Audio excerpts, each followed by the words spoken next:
Welcome back. You are tuned in to Traders Nation. My pleasure to have with us here today book author Nancy Kimelman. She wrote Common Sense, How the Economy Really Works, from the global market to the supermarket. Nancy, welcome to Traders Nation. How are you today? I am great, and it's a pleasure to be with you. Good. Hey, listen, on the back of the book it says, ever feel adrift in a stormy sea of economic uncertainty? Boy, is that perfect for today's atmosphere. What are your thoughts on that? It is perfect. The funny thing is that when you write a book, you write it far in advance. Right. But so I guess in some respects, I'm just fortunate that the economy has gone south at the time my book has come out. I tell you what, it's perfect time without doubt. All right, so what's the fundamental knowledge Americans need to have and know to make smart decisions on family finances? Because that's really a critical time in this period for families all across America. It is. What I try to do in the book is explain to people that we live in a market economy. Yeah. And the global markets, whether it be the supermarket or the oil market, the global markets really are capitalist free markets. I mean, there are influences on every market, we know that. But this is a market economy we exist in.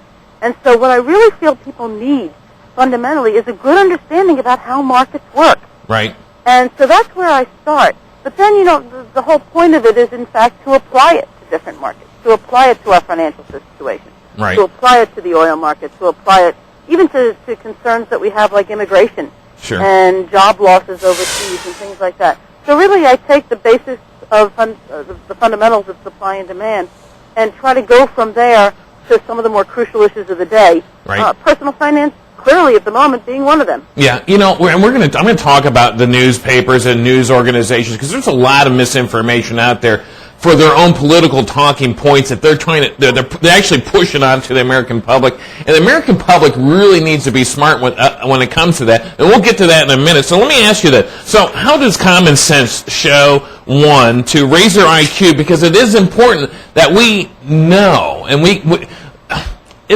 isn't it possible, and I know for me, I can tell when I'm being sold. So how do we raise the IQ of American people to be able to filter out the junk and actually take in the good information that we need to know to make smart decisions concerning our financial stability? That's a great question because it's not a simple matter. Right. If in fact you just listen to the pundits from Wall Street or the folks who write in the newspapers, 1 minute, one article will point you one direction, the next second, the next article will point you in a direction completely opposite. People have to be able to make their own judgments about the economy. People have to be able to make their own judgments about what is a reasonable course of action for our country and for policy. Right. People really do need to be able to make these decisions on their own. And to be able to do that, there really is no substitute for understanding the basics of economics. Problem is, most people don't want to know anything about economics because it's always been presented in such a way that it turns them off. Right. I mean, if you think back, for the folks who went to college, people didn't want to take Economics 101 unless they were forced to do so. Who did? It was a no-dozer. It was awful because it was presented with all these graphs and these charts and these tables of numbers, and it turned people off, and that's the folks who understood it. Most people didn't understand it worth a damn, and the result is they didn't learn any economics. Right. All right. So my goal really, and I think it's achievable for every individual, my goal is to make economics accessible so people can understand the world around us and so they can make informed decisions and they can figure out when somebody's telling them a line. Yeah, exactly. And people have that common basic sense when someone's trying to sell you. You got to put your red flags up and say, wait a minute, I need to do more due diligence on this, because you know when you're being sold, right? Most people know more economics than they give themselves credit for. Yeah. You can't exist in the 21st century without knowing some economics. The problem is, if it's not in some sense formalized in your brain, if it's not clearly delineated so that everything fits in its rightful place, right, then it becomes more difficult to trust your instincts and to trust the knowledge that you've accumulated over the years. Right. So part of what I'm trying to do is say, look, you know a lot of economics. Let me put everything in its right place. Let me put it all together for you, and then I think you're going to be in much better shape to be able to make your own decisions and to be able to legitimately decide what's right and what's wrong. All right, who do we trust? Because we just can't seem to trust the newspapers anymore. Their subscription rates have plummeted in some areas really bad because people just don't trust them anymore. There's geopolitical that's involved. I've got a newspaper here in town. It's the Arizona Republic.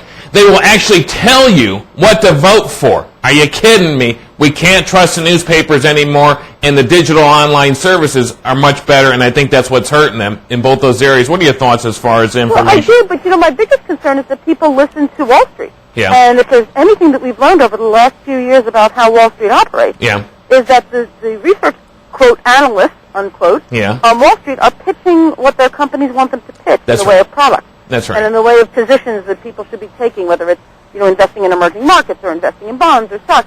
People have to be able to make these decisions for themselves, even if they work with a financial advisor of one sort or another. Right.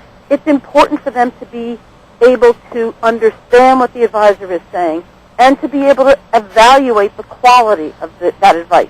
Now, Nancy, how can somebody tell if they're dealing with a true financial advisor, analyst, if you will, or if they're just simply being pitched by somebody that's trying to sell them a product, good or bad?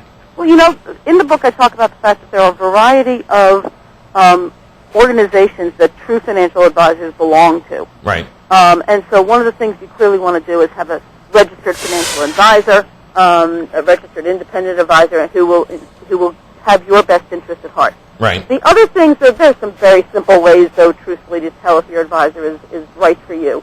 One, figure out how he's getting paid.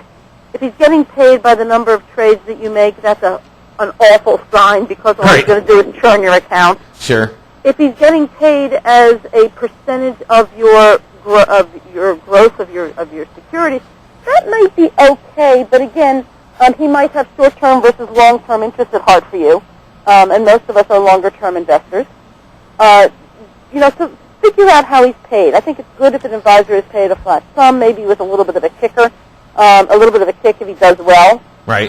But basically figure out what makes sense for you in terms of the way the advisor is paid. So right up front, yeah, right up front, say, how do you get paid off this deal? That's exactly right. The other thing that I tell people, and I think it speaks volumes, is ask for his business card and figure out whose name is bigger on the business card, Merrill Lynch or the guy's name. That's right. That's right. That's interesting. All right, so what's the relationship between economics and social political matters?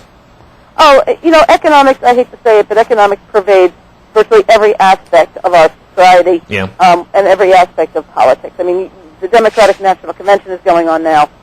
I dare you to find one statement from any of the candidates, from any of the speakers, that it doesn't at some point have something fundamentally economic about it. Right. So it's not just a question of being a better investor when you know economics. It's also a question of being a better voter and being a better citizen, because economics is pervasive. Right, and it's very important, isn't it? I think in today's day and age, I hear people say, well, I'm party line, I'm voting all the way down this line, or I'm voting all the way down. We can't vote like that anymore. That's not a responsible voter, is it anymore? We need to know the details.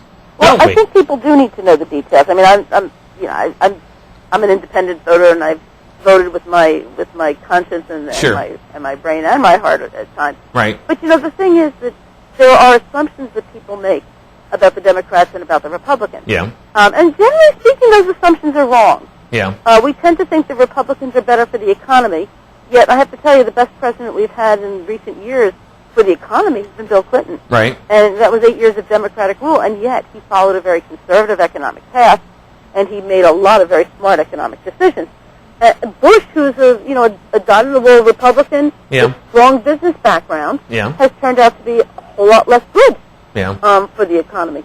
So, you can't simply say Republicans are good on this and Democrats are bad on that. One's good on the deficit, one's bad on the deficit, one's good on trade, the other's bad on trade. Those simple classifications simply don't work. But let's face it, I mean, also in Bush's term, 7 out of 8 years, he had fantastic people, had fantastic wealth. I mean, a lot of people did very, very well, even though the last year has been rough roads. But he spent a lot of money, and economically, that's not good. In fact, I think he outspent the Democrats in some areas. All right. Oh, yeah. Well, the fact is that you don't run a war cheaply. And this has it's not expensive. Been a cheap war. It's this has not been a cheap war, and it's not been a cheap war in terms of lives. It's not been a cheap war in terms of the budget. Right. Wars typically, take an economy and turn it upside down. Yep. This one has. Yep, you're absolutely right. All right, we got less than a minute. One good example of how we can work towards a financial stable future. As a country or as individuals? Individual. As individual people. Yep. I think the biggest thing that people can do, Yeah. and it's the hardest thing to do, Yeah. is to take stock of where you are and take stock of where you want to be. Yeah. Not with the dreams, but with realistic expectations of where you want to be. Yeah. All right, we're out of time. Common Sense is the name of the book. Nancy Kimelman is our guest today. And Nancy, where can we find it? Barnes & Noble, Amazon? Yeah, absolutely. Barnes & Noble and Amazon. CENTS, Common Sense. Fantastic. All right. Nancy, thanks for being with us today. Appreciate it. All right, up next, more Stocks Your Calls. We'll be right back. Stay tuned.